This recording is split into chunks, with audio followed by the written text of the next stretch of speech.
দেওয়া উচিত এই মুহূর্তে বাঁ প্রান্ত দিয়ে আক্রমণে উঠছে মরক্কো, প্রথম আফ্রিকান দেশ যারা কিনা ফুটবল বিশ্বকাপ জিতেছে এবং প্রথম গোলের সুযোগ অবশেষে সেই হুগো লরিসের দেয়াল থেকে ফেস করতে পারলো মরক্কো। চমৎকার গোল, এক গোল অবশেষে করতে পারলো এই হুগো লরিসের এগেইনস্টে। এবং ফাইনালি আমরা দেখলাম এল নাসরি তিনি গোলটা করলেন এবং ইংল্যান্ডের বিপক্ষে যিনি তার দলের উইনিং গোলটা করেছিলেন। আবার যদি আমরা একটু রিপ্লেতে দেখি একটা চমৎকার কাটব্যাক, একদম ওপেন হয়ে গেল ব্যাক লাইন। ডিফেন্ডাররা কই ছিল, কোথায় ছিল? ডিফেন্ডাররা আসলে চা খেতে গিয়েছিলেন, চা খেতে গিয়েছিলেন। কোথায় পাঠিয়েছেন ভাই? তোমাদের লরিস কই? হুগো লরিস কই? আচ্ছা লরিস না হয় আছে, ডিফেন্ডাররা কোথায়? এইটা হচ্ছে আমার প্রশ্ন। ডিফেন্ডারদেরকে কি চা খেতে পাঠিয়েছিলেন কোথাও? শুয়ে ফেলছে। হ্যাঁ, চমৎকার ভাবে কিন্তু বাউন্স ব্যাক করলো মরক্কো, খেলা জমে উঠেছে।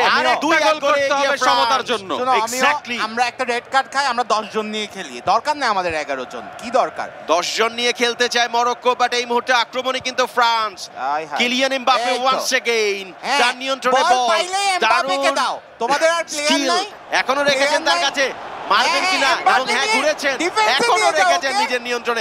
শুটটা করবেন না, শেষ পর্যন্ত কিছু ব্যাক পাস এবং গোল পাসও। ও শুধু নাচতে পারে, মাঠের বাইরে নাচতে পারে। আবারও আক্রমণে মরক্কো, শাবাশ শাবাশ, মাঠ অতিক্রম করে ফেলেছেন। বুফল এই তো বল বাঁ দিক থেকে আগাচ্ছেন। দেখো তোমরা এখন দেখবা কিভাবে এখনো তার নিয়ন্ত্রণে, যদিও তিনি পাস দিয়েছেন।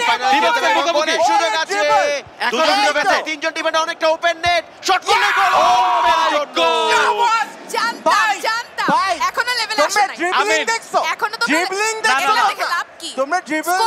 আমার মনে হয় মরক্কো হুগো লরিসকে ভয় পেতে শুরু করেছে এবং খুব কর্নার শট দেওয়ার চেষ্টা করছে। আমার প্রশ্ন হচ্ছে সারিকা সাবা, আপনার ডিফেন্ডাররা আসলে যায় কই? তাদের কাজটা কি? তারা তো বক্সটা পুরো ওপেন করে দিয়ে কোথায় যেন ঘুরতে চলে যায়।